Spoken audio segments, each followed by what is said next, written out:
இங்கே ரோடு வேலையெல்லாம் நடந்துட்டு இருக்கனால ஓப்பன் பண்ணி வச்சோம்னா கண்டினியூவாக டெஸ்ட்டு வந்துகிட்டே இருக்கும். நம்ம சவுத் சைடில் வந்து பார்த்திங்கன்னா எடுக்கிற ஃபுட்டு வந்து ஹெல்த்தியாக இருக்கும் கம்பேர் டு இங்கே நார்த் இந்தியாவில். நீங்கள் பார்த்தீங்கன்னா தெரியும் இது எந்த மாதிரி ரூட் அப்படின்னு. இது எது பெரிய பெரிய பாறாங்கல் கூழாங்கல் அப்படி இருக்குது நண்பா. அப்பா இவங்க எல்லாத்துக்குமே வந்து ஒரு தாட் இருக்குது, சவுத் அப்படின்னாலே ரொம்ப எஜுகேட்டடாக இருக்கீங்க அப்படி சொல்லிட்டு அது ரொம்ப சந்தோஷமாக சொல்கிறாங்க. சும்மாவே உட்காந்து நம்ம வாழ்க்கை அப்படியே போகிறத விட முயற்சி எடுத்து நம்மளால் முடிஞ்ச 4 பேர்த்துக்கு சொல்லி அவங்களால ஏதாவது ஒரு சேஞ்சஸ் அந்த மாதிரி நடந்து போகிறதுங்கிறது லைஃபு வந்து ஒரு மீனிங்ஃபுல்லாக இருக்கும்.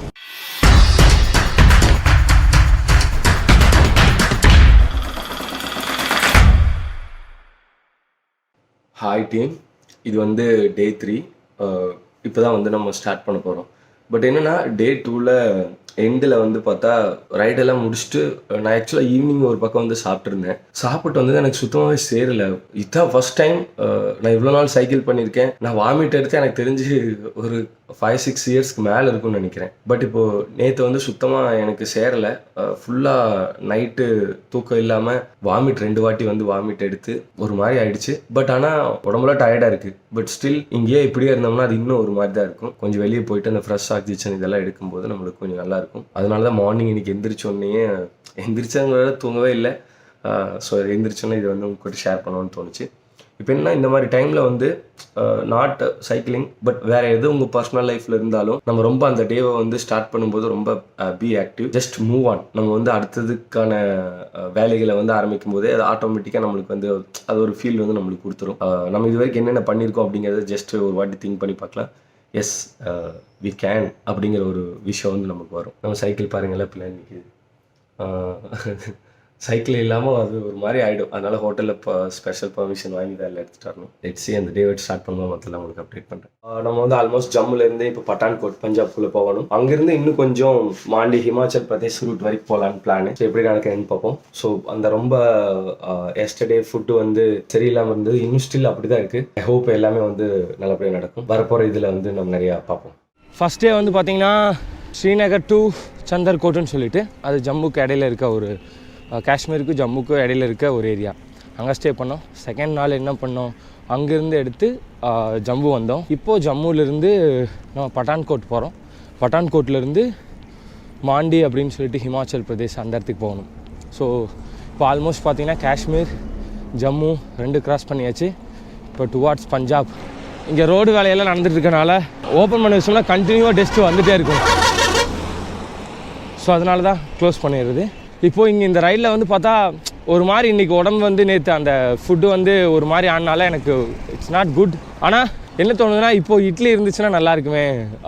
அதாவது ஜென்ரலாக நம்ம சவுத் சைடில் வந்து பார்த்திங்கன்னா எடுக்கிற ஃபுட்டு வந்து ஹெல்த்தியாக இருக்கும் கம்பேர் டு இங்கே நார்த் இந்தியாவில். ஏன்னா நம்மளோடது இட்லி தோசையாக இருக்கலாம், அப்புறம் நம்ம காலையில் எடுக்கிற கோதுமை ரவை உப்புமாவாக இருக்கலாம், எல்லாமே வந்து ரொம்ப ஹெல்த்தி. ஸோ நீங்கள் அங்கேருந்து நம்ம வந்து அதை குறை சொல்லும் போது தான் இங்கே வந்ததுக்கப்புறம் எனக்கு அதோட அருமையெல்லாம் நிறையா வந்து நான் தெரிஞ்சுக்கிட்டேன். நம்ம முன்னோர்கள் வந்து சும்மா அதெல்லாம் பண்ணல, அவங்க வந்து வெல் எஸ்டாப்ளிஷ்டாக எல்லா அவ்வளோ. ஏன்னா தமிழரோட பாரம்பரியம் அந்த விஷயத்தை நம்ம எடுத்து பார்த்தோம்னா, அதாவது 10,000 நூற்றாண்டுகள்னு சொல்லுவாங்க, அவ்வளோ தொன்மையானது. விவசாயத்துலேயும் சரி நம்ம கண்டுபிடிச்சி வச்சுருக்க டெக்னிக்கெல்லாம் வந்து காலங்காலமாக அவங்க பெரிய பெரிய சயின்டிஸ்ட் கூட இப்போ இருக்கிற சயின்டிஸ்ட்டு எல்லாம் கூட அதெல்லாம் அவங்க முன்னாடி வந்து ஒன்றுமே கிடையாது. ஸோ நம்மக்கிட்ட இருக்கிறத வந்து நம்ம முதல் போட்டுற கற்றுக்கணும். அது போட்டுறதுக்குரியது அதான் உண்மை. இன்னொன்று நான் இங்கேருந்து வந்து என்னோடய எக்ஸ்பீரியன்ஸில் நான் சுற்றி பார்த்த ஸ்டேட்டில் ஒரு 14-15 ஸ்டேட்டில் தமிழ்நாட்டில் வந்து பார்த்து ரசிக்கக்கூடிய இடங்கள் வந்து ரொம்ப ரொம்ப ரொம்ப நிறையா இருக்குது. ஆனால் இங்கே என்னென்னா நம்மளுக்கு வந்து அந்த விஷயத்தை எப்படி பிரம்மாண்டப்படுத்தி காட்டுறதுன்னு தெரிய மாட்டேங்குது. இவங்க ஒன்றுமே இல்லாத ஒரு விஷயத்த வந்து அதை பிரம்மாண்டப்படுத்தி காட்டி எப்படி டூரிஸ்ட்டை ஈர்க்கிறதுன்னு தெரிஞ்சு வச்சுருக்காங்க. பட் ஆனால் நம்ம வந்து என்னென்னா நம்மக்கிட்ட இருக்கிற தஞ்சை பெரிய கோயில், மதுரை மீனாட்சி அம்மன், சோழகொண்டபுரம், ராமேஸ்வரம், இது எல்லாமே வந்து இதுக்கு நிகர் வந்து இல்லை. ஆனால் நம்மளால் வந்து எஸ்டாப்ளிஷ் பண்ணுற விதம் நம்ம கவர்மெண்ட்டும் சரி இன்னுமே வந்து அதுக்கெல்லாம் ஃபோக்கஸ் பண்ணி கொண்டு வந்தோம் அப்படின்னா தமிழ்நாடு வந்து ஒரு நல்ல ஒரு சுற்றுலாத்தலம். இங்கெல்லாம் ஜென்ரலாகவே என்னென்னா இவங்க எல்லாத்துக்குமே வந்து ஒரு தாட் இருக்குது, சவுத் அப்படின்னாலே ரொம்ப எஜுகேட்டடாக இருக்கீங்க அப்படி சொல்லிட்டு அது ரொம்ப சந்தோஷமாக சொல்கிறாங்க, பரவாயில்ல அப்படின்னு. ஸோ இப்போ நம்ம போகிற இந்த இடத்துல பஞ்சாப், இது வந்து ஒரு ஸ்பெஷல் ஸ்டேட்டு. எனக்கு வந்து ரொம்ப பிடிச்ச இடம் கூட இது. இங்கே உள்ள மக்கள் வந்து அது ஒரு யூனிக்னஸ் இருக்குது, அது வேறு லெவல். நான் உங்களுக்கு ஒரே ஒரு எக்ஸாம்பிள் மட்டும் இப்போ இந்த சைக்கிள் பயணத்தில் நடந்த ஒரு விஷயம் சொல்லணும். ஆக்சுவலாக நான் அகமதாபாத்லேருந்து ஜம்பு தாவி வரைக்கும் ட்ரெயினில் வந்தேன். வரும்போது நான் போர்வை நம்ம போத்துறதுக்கான இது வந்து நான் மறந்துட்டேன். ஸோ எப்படி குஜராத்லேருந்து அப்படியே கிட்ட வர வர குளிர் வந்து ரொம்ப ஜாஸ்தி ஆகிடுச்சு. ஹரியானா இங்கெல்லாம் வந்து ரொம்ப ஜாஸ்தி. நைட்டு வந்து அப்படியே ஷிவரிங் வர மாதிரி ஆகிடுச்சு. அப்போது நான் யாருக்கிட்டையும் கேட்கல, ஏன்னா எல்லாருமே ட்ரெயினில் அவங்கவுங்களுக்கானதை எட்டு வந்திருப்பாங்க அப்படின்னு சொல்லிட்டு நான் ரொம்ப கஷ்டப்பட்டு மேனேஜ் பண்ணி நான் படுத்துட்டு இருந்தேன்.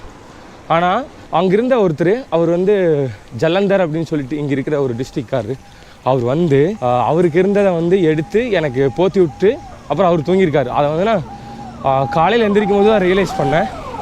அது இல்லாமல் அவங்க இறங்கும்போது நான்லாம் இதை வச்சு என்னப்பா பண்ண போகிறேன், அதாவது ஆக்சுவலாக அவங்களோட ஒய்ஃப் சொன்ன எக்ஸாக்டான வார்த்தை இது, நீ இவ்வளோ பெரிய விஷயம் பண்ண போகிற, என் குழந்தைங்க தானே அதில் ஒன்று, ஸோ என்னால் முடிஞ்ச இந்த விஷயம் நீ வந்து இதை உங்க கூட வச்சுக்கோ, ஏன்னா நீ இங்கேருந்து ஜம்பு போகணும், ஜம்புலேருந்து நீ திருப்பி ஸ்ரீநகர் போகணும், அங்கெல்லாம் இதை விட ரொம்ப குளிராக இருக்கும், ஸோ இதை நீயே வச்சுக்கோன்னு சொல்லிவிட்டு அவங்க அந்த போர்வை வந்து எனக்கு கொடுத்தாங்க. No words. அதாவது ஹியூமானிட்டி. நான் அதான் சொன்னேன், நான் என்ன லாங்குவேஜு, நம்ம என்ன ஜாதி, அதெல்லாம் வந்து டசன்ட் ஒர்க். ஸோ அது வந்து எனக்கு ரொம்ப ஒரு நம்ம எவ்வளோ ரெஸ்பான்சிபிளாக நம்மளை வந்து அவங்க நினைக்கிறாங்க, நம்ம இன்னும் என்ன பண்ணணும், நம்ம யங்ஸ்டர்ஸ்க்கு வந்து நம்ம எந்த விஷயத்தை கொண்டு போவோம், அது வந்து எனக்கு ரொம்ப ஆழ் மனதில் அப்படியே போய் உட்காந்துருச்சு. So great. ஆக்சுவலாக இங்கே பார்க்கலாம், கிட்டத்தட்ட ரோடு வேலை வந்து பார்த்திங்கன்னா நான் காலையில் ஆரம்பித்ததுலேருந்தே ஃபுல்லாக ரோடு வேலை தான் இருக்கீங்க. சிங்கிள் ரூட்டில் தான் வந்து 2 வண்டியுமே வந்து எல்லாமே போய் ஆகணும். டெஸ்ட்டு வேறு கண்டினியூ வந்துகிட்டே இருக்குது. இதுதான் ரொம்ப டஃப்பு. உங்களுக்கு இது ஒரு நாளைக்கு தெரியாது, பட் டெய்லியும் வந்து நம்ம டெஸ்ட்டு நம்ம என்ன தான் ப்ரொடெக்ட் பண்ணாலும் அந்த சஸ்பெண்டட் பார்ட்டிகல்ஸ் வந்து போயிட்டே இருக்கும். இந்த சின்னதாக நடக்கிற விஷயம் தான் வந்து நம்மளை ஒரு பெரிய லெவலில் பாதிக்கும். நீங்கள் பார்த்தீங்கன்னா தெரியும் இது எந்த மாதிரி ரூட் அப்படின்னு. அதாவது national highway Jambu to Pathankot. இது ஸ்ட்ரீட் ரோட்டை விட அப்படியே ரொம்ப ரொம்ப ரொம்ப ஃபஸ்ட்டு. இந்த மாதிரி ரூட்டில் ஓட்டும் போது என்னென்னா சைக்கிள் டேமேஜ் ஆகிருக்கும் சான்சஸ் ஜாஸ்தி. நம்ம உடம்பு வந்து சீக்கிரமாக டயர்ட் ஆகிடும். ரொம்ப ரொம்ப ரொம்ப கஷ்டம். அதாவது நம்ம சும்மா நார்மலாக நேஷ்னல் ஹைவே பார்த்துருப்போம், அந்த மாதிரி 4 லைனில் இருக்கும் அந்த மாதிரி. பட் உண்மை அது இல்லை. இந்த மாதிரி சேலஞ்சஸான ரூட் வந்து நிறைய இடத்துல இருக்குது. இதைத்தான் இன்ஃப்ராஸ்ட்ரக்சர் டெவலப்மெண்ட்டுன்னு சொல்கிறாங்களா என்னென்னு தெரியல. இது எது பெரிய பெரிய பாறாங்கல் கூழாங்கல் அப்படி இருக்குது நண்பா. அப்பா இதெல்லாம் வந்து நம்மளால் எதுவுமே அன்சர்டனிட்டிஸ், நம்ம வந்து முன்னாடி ப்ரீ பிளான்லாம் வந்து இதில் எதுவுமே பண்ண முடியாது. எந்த ரோடு எப்படி இருக்குனாலும் நம்மளுக்கு எதுவுமே தெரியாது. we are ready to face anything. எது வந்தாலும் நம்ம ஃபேஸ் பண்ணுறதுக்கு தயார் நிலையில் இருந்தால் மட்டும்தான் நம்மளால் இந்த மாதிரி விஷயங்களெல்லாம் வந்து பண்ண முடியும். அப்போதான் நிறைய இளைஞர்களுக்கு வந்து கொண்டு போய் சேர்க்க முடியும் நம்ம சொல்கிற விஷயம் என்னென்னு.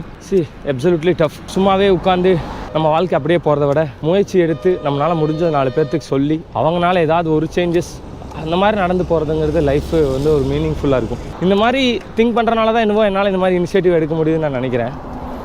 நான் நிறைய வாட்டி யோசிச்சிருக்கேன், அப்படியே ஜாலியாக டெய்லி வேலைக்கு போயிட்டு அங்கே நான் இருக்கிற இடம் வந்து ஃபுல்லாக ஏசி தான், அப்படியே இருந்துட்டு அது எப்படி இருந்திருக்கும் அப்படின்னு. பட் ஆனால் அந்த லைஃப்பில் வந்து ஒரு அர்த்தமுமே இல்லை, தன்னலமாக இருக்கும் அதில் ஃபுல்லாக.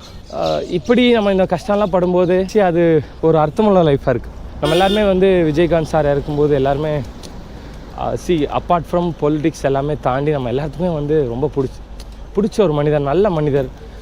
அப்படி அந்த காரணம் வந்து என்னென்னா தன்னால் முடிஞ்சதை மற்றவங்களுக்கு தொடர்ந்து செய்யணும் அப்படின்னு. சாப்பாடு, எஜுகேஷன் நிறைய பேருக்கு. ஸோ அந்த மாதிரி விஷயங்கள் வந்து ஒரு மனிதனுக்கான அடையாளம்னா என்ன ஒரு அப்படிங்கிறத வந்து நம்மளுக்கு வாழ்ந்து காமிச்சு போயிருக்காங்க. இப்போ இந்த மாதிரி அவங்கள வந்து நம்ம இறக்கும்போது அவங்கள பார்த்துட்டு ஒரு சோகமாக இருக்கும் அப்படிங்கிறது மட்டும் இல்லை, அது வந்து நம்மளுக்கு ஒரு படிப்பனை. அதை நம்ம எடுத்துக்கிட்டு நம்ம எப்படி மக்களுக்கு வந்து சர்வ் பண்ணணும், நம்மக்கிட்ட என்ன விஷயம் இருக்குது, நம்ம எப்படி எந்த விதத்தில் காண்டிப்போம். அவர் அளவுக்கு நம்ம வந்து பணமோ இல்லை வசதியோ இல்லை அந்த மாதிரிலாம் இல்லை, பட் ஆனால் எண்ணங்கள் இருக்குது. அதுதான் அந்த மாதிரி நம்ம வாழ்ந்து நம்மளால் முடிஞ்ச மக்களுக்கு செய்ய போகிறதா இந்த மாதிரி தலைவர்களுக்கும் நம்ம செய்கிற ஒரு பெரிய ட்ரைபியூட்டாக இருக்கும். ஆக்சுவலாக இப்போ இங்கே நீங்கள் பார்க்கலாம், ஆறில் இங்கே இருக்கிறது வந்து அப்படியே இந்த மண்ணை கீழே இருக்க மண்ணெல்லாம் வெட்டி எடுத்து அங்கே மேலே போட்டிருக்காங்க. அதாவது ஆறோட மட்டம் வந்து அதை விட கீழே போயிருக்கு. இந்த பிரிட்ஜினால் நீங்கள் பார்த்தீங்கன்னா உங்களுக்கு தெரியும். மணலுங்கிறது ஒரு இன்ச்சு மணல் உருவாகிறதுக்கே நம்மளுக்கு வந்து கிட்டத்தட்ட 100 ஆண்டுகள் ஆகும் அப்படிங்கிற மாதிரி நான் படிச்சிருக்கேன். பட் இப்போ இந்த மாதிரியெல்லாம் விஷயம்லாம் நம்ம பண்ணும்போது எவ்வளோ இயற்கை வந்து சீரழிவுக்கு உள்ளாகுதுங்கிறத நீங்கள் நேராகவே பார்க்கலாம். பாருங்கள், இங்கே வந்து உள்ள அந்த பிரிட்ஜ் கட்டுறனால ஃபுல்லாக மண்ணெல்லாம் எடுத்து போட்டாச்சு.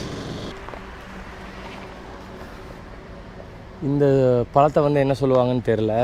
நான் திடீர்னு பார்த்தா ஆரஞ்சு மாதிரியே நினச்சேன், பட் ஆனால் பார்த்தா ஆரஞ்சு மாதிரியே தான் இருக்குது.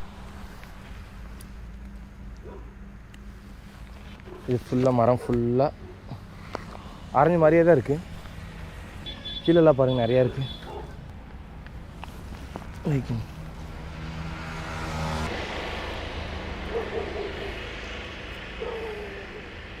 எஸ் ஆரஞ்சே தான். எஸ் பாருங்கள் இந்த மரம் இது கிட்டத்தட்ட ஒரு 35-40 மீட்டரே இருக்கும். நீங்கள் பார்க்கலாம் இது ஃபுல்லாக ஹைவே ஃபுல்லாக அதுதான். அங்கே உள்ள இன்சைடாக இருக்கிறதும் வந்து அந்த மரம் தான். ரொம்ப ஓல்டான மரம். ஸோ இதை பற்றி உங்களுக்கு நான் ஒரு இன்ஃபர்மேஷன் சொல்கிறேன். இப்போ ஆக்சுவலாக நீங்கள் இந்த மரம் பார்க்குறீங்கல்ல, கேமராக்கு பின்னாடியும் பார்க்கலாம், உங்களுக்கு கிளியராக தெரியும். இது நம்ம ஊரில் வந்து தைல மரம்னு சொல்லுவோம். இப்போது இந்த தைல மரம் வந்து பார்த்திங்கன்னா கிட்டத்தட்ட ஒரு 35-40 அடிக்கு மேலே இருக்கும். ஒரு 50 அடின்னு வச்சுக்கோங்களேன், அவ்வளோ இருக்கும். ஆனால் இங்கே பிரச்சனை, நான் சொல்ல வர விஷயம் என்னென்னா, இப்போது ஒரு மரக்கும் இப்போ எப்படி மனுஷனுக்கு வந்து வேர்க்குதோ அதே மாதிரி மரத்துக்கும் வந்து வேர்க்கும்.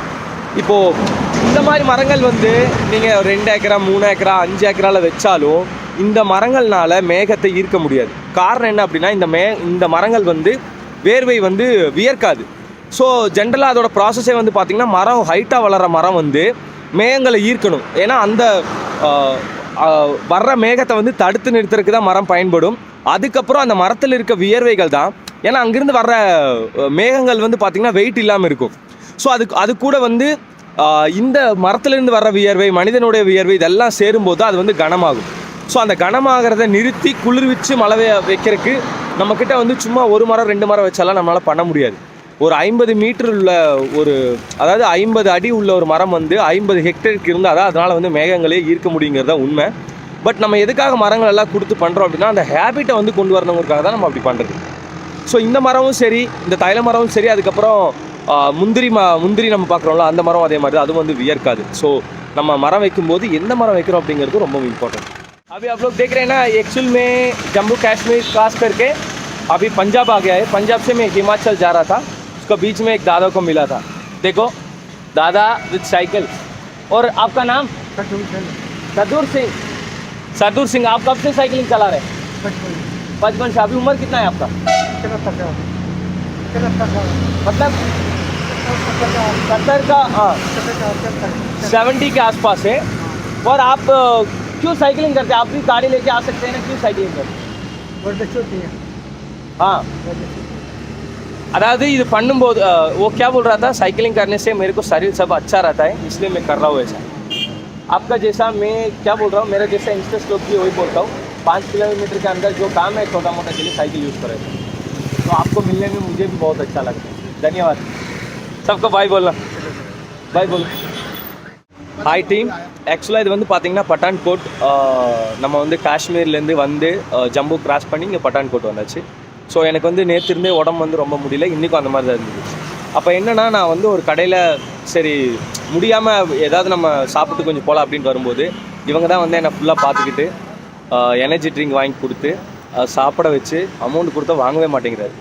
ஸோ मैंने क्या बोला था, मेरा शरीर ठीक नहीं था, आप लोग ने मदद किया अभी. वही बता हुआ है कि पंजाब ऐसा देश है ना, मैंने बहुत फील किया हुआ है. तो इसको बोलते हैं ह्यूमैनिटी.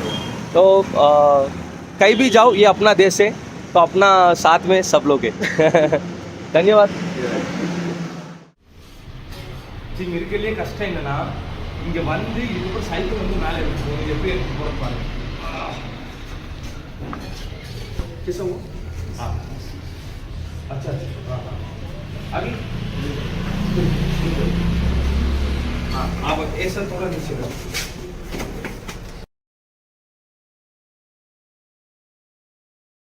दिक्कत पड़ेगा जी. तो रखो नीचे, कुछ नीचे रखने में. एक काम करते